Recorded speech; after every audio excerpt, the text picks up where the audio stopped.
Look, I know that I'm beating a dead horse here, but I need to talk about it. Yes, welcome to Plathville, the show that you did not know is still on the air. I have popped in and out of this show since COVID, and like I'm about to word vomit some stuff at you. Just go with me here.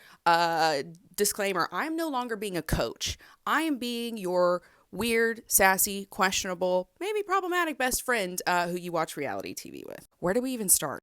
For those who don't know, Welcome to Plathville is about Kim and Barry Plath and their like bajillion kids, some of whom are not actually on the show, but they are super, super religious, and like the kids didn't even know how to use ATMs. They've all been homeschooled and shut off from the world their whole life, and then the show is kind of them breaking free from their religious parents and going out into the real world. So that's all you need to know. But let's start here.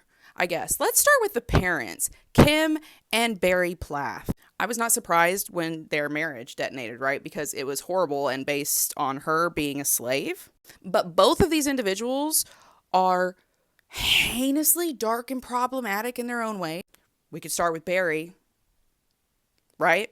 Look, when Olivia, who is his daughter-in-law, ex-daughter-in-law, came out earlier or last year and said that she had been with a white Christian nationalist, aka his son, I went, oh, that makes sense, because ever since the first time I saw this guy, I went, that looks like the face that would have greeted you at the gas chamber. Do you know what I mean? He looks like a Nazi. I'm not saying he is a Nazi. I'm just saying he looks like one and has raised some children who believe like them. And at the same time, like if Netflix popped up and was like, here's a documentary about this guy who killed 832 people, again, I would not be shocked.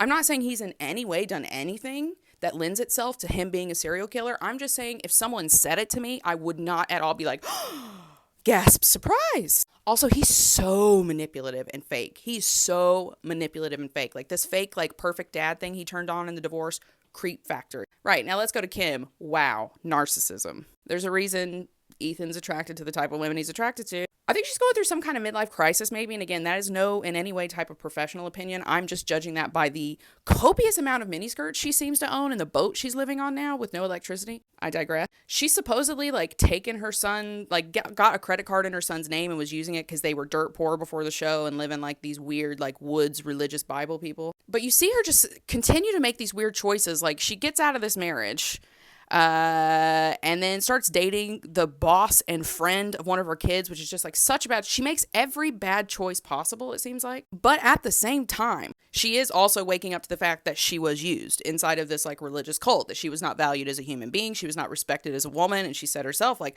well, I've made the decision to kind of stand up for myself now and like be in a better relationship, and I've been outcast. So she's right, but also sometimes wrong. Very human of her. I don't know. I'm so on the fence with her. Now let's just quickly go through Ethan and Olivia. This is the buddy who is allegedly a Christian nationalist, you know, aka Proud Boys, which so fits because that little country bumpkin, I don't know how to use an ATM, but I sure can play the guitar.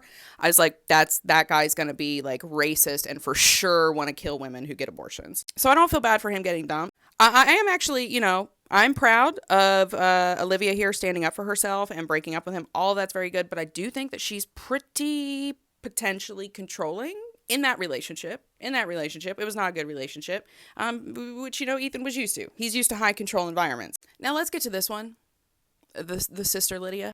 And let me just tell you, as a girl who went through her stage in high school of going to church, I know this woman. She scares me.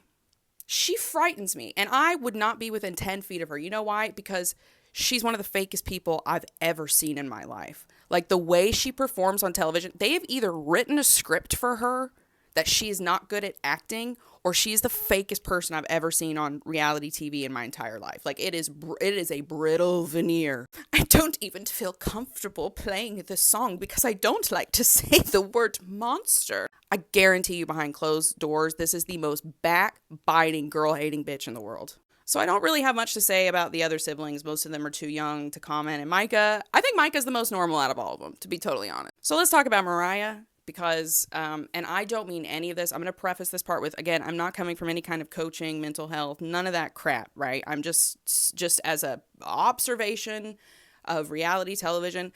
And I want to say, I want to preface this with, I feel very, very bad for this girl, but wow, what a mess.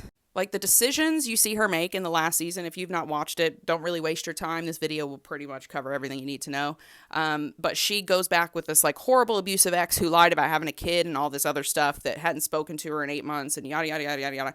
No self-esteem, dude. It is so sad. It actually kind of reminds me of me in my like late teens, early 20s, just like desperately reaching, groping for some sense of self and like rooting yourself in the world. It's so freaking sad to watch because every time you see her like, this is me this time, you can like see that it's not, because it's, you know how they say like wealthy people don't have to go around screaming that they're wealthy.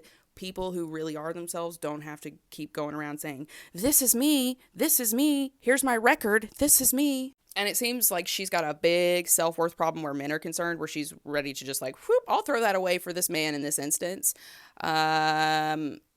Understandable when you grow up in a high control religious environment where the women are told, hey, your whole value and basis is on the men that you revolve around. They're the sun and you're fucking Pluto, you know? Doesn't teach women really healthy dynamics in relationships, and it sure doesn't teach them that it's okay to be alone. So yeah, that's just a few of my layman civilian observations. What do you think? Let me know in the comments. I don't think I'll do any more, but you can follow for more other stuff on this.